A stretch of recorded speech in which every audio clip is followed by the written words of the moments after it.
Hello viewers, and thanks for being with us. And Amadi Sabab with Open's English News. Chairperson of OPIDO and EPRDF, Dr. Abiy Ahmed, says OPIDO has been working on ways of strengthening unity and winning mentality of the Oromo people. He said that has leads people to victory. The 9th organizational conference of OPIDO has been held in Jimma Town, where the remark came out. Lata Teresa reports.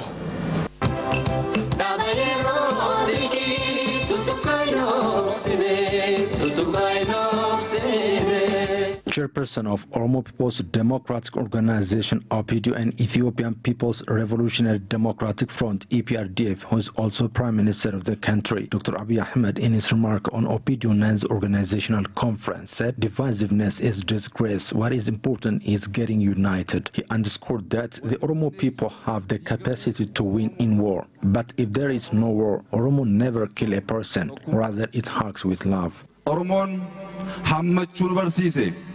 Oromo teaches us accommodating others, adopting captive people as one of his own. Oromo also teaches us adopting orphan children. If it fights in war, Oromo will win. But out of war, Oromo never kill a person, rather it hugs. Dr. Abiy pointed out that due to lack of strong unity, the Oromo people were far away from achieving victory for more than a century.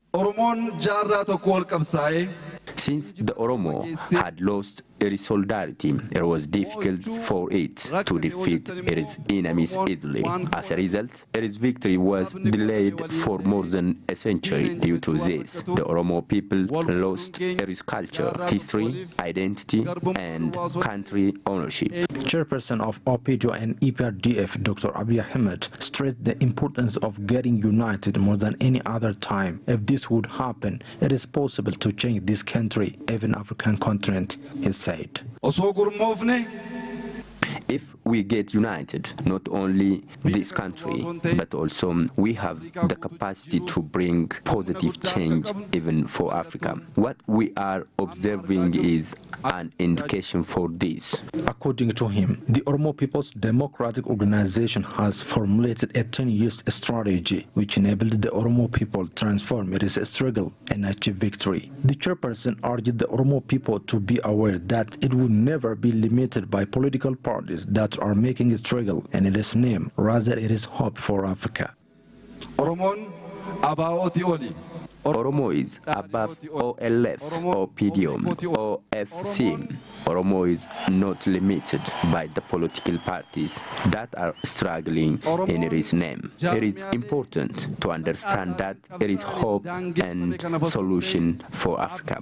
He noted that his organization is able to achieve the struggle of the nation, paying huge sacrifices, such as attempt of assassination and provocative acts. We are able to realize this struggle, overcoming various challenges, even an attempt of assassination. We achieved this struggle being in fire.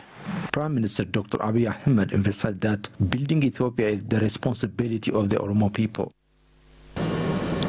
Deputy Chairperson of OPIDO, Lamma Magarsa, says OPIDO will as ever work to benefit its people and strengthen unity of Ethiopia. Fakaro Brown reports.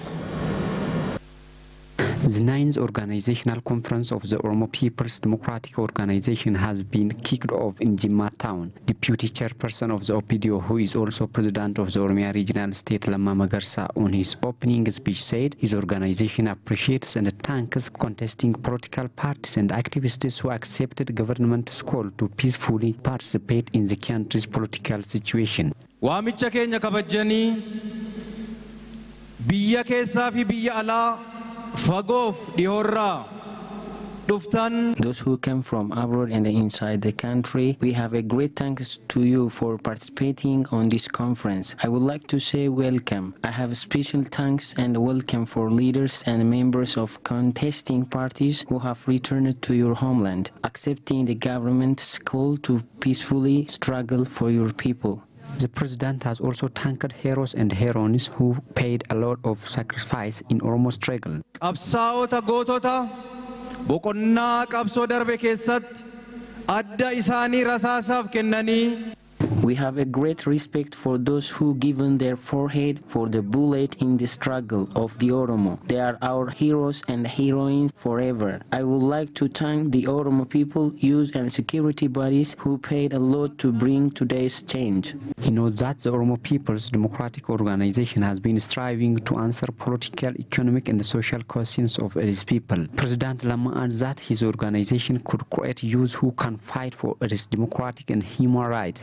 Dimokratawaa uummata Oromoo abbaa dhaloota dargaggoota dhaloota qubeeti yoo jenne ittiin saalfannu. Confidentially, we can say we could create Kube generation who can fight for its freedom. So our organization is a father of Kero because we could create youth who can fight for its rights not only by force but also through strategy and knowledge without any fear. We could also create youth who fight for their identity as well as respecting others. Lamma stressed that they have been doing a lot to widen political space.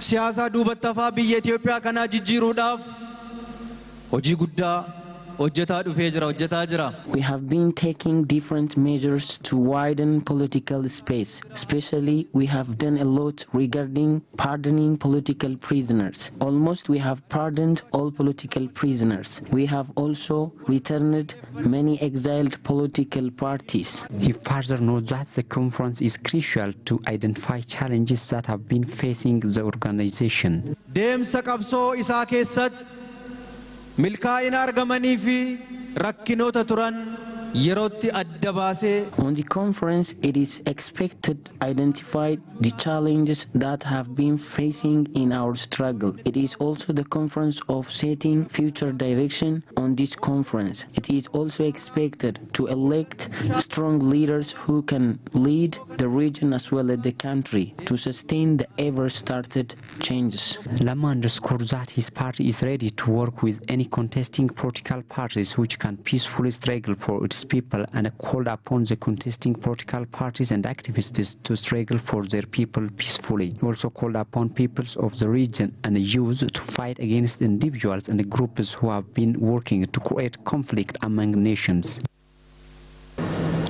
Sister parties of Opidio and affiliate political parties have also delivered their congratulatory message on the 9th Organization Conference of Opidio through their representatives. Fakadu Amana at the account.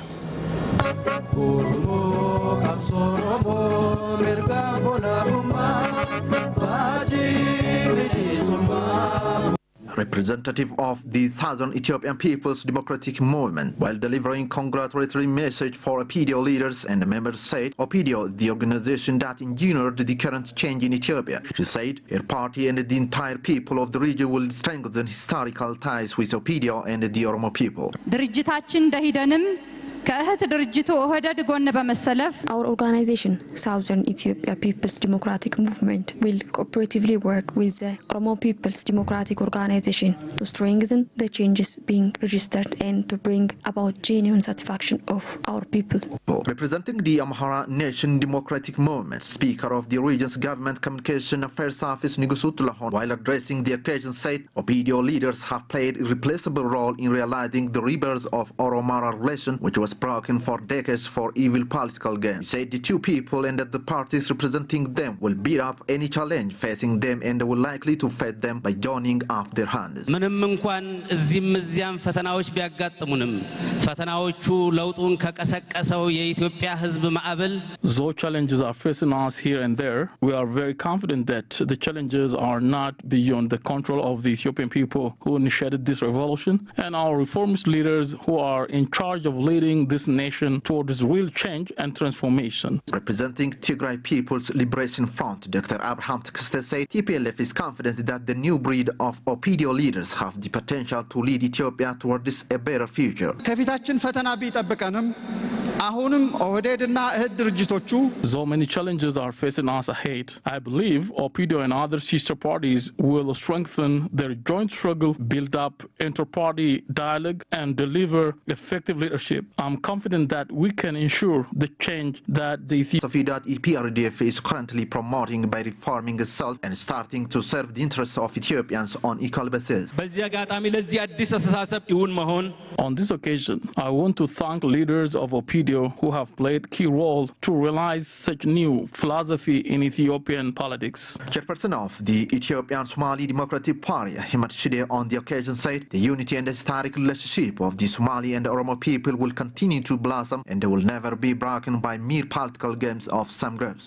የክልላችን ህዝብ ከኦህዴድ ጎን በመሆን I will assure you all that the Ethiopian Somali Democratic Party will closely work with the Oromo People Democratic Organization and even pay sacrifices to help all decisions made on this conference practical and ensure the benefit of our two regions' people and all Ethiopian citizens. Afar Democratic Party representative to the occasion said OPIDO has played greater role in realizing the federal system that respects equal rights of nations, nationalities and the people of Ethiopia. የኦሮሞ ህዝብ ዲሞክራሲያዊ ድርጅት ኦህዴድ ከምስረታው ማግስት ጀምሮ የኦሮሞ ህዝብና ሌሎች ሀገራችን ብሔር ብሔረሰቦችና ህዝቦች We all know and recognize that the Oromo People Democratic Organization, right from its foundation, has struggled to ensure equality and self-rule among nations and nationalities of Ethiopia and laid a strong base for the federal system we are exercising today.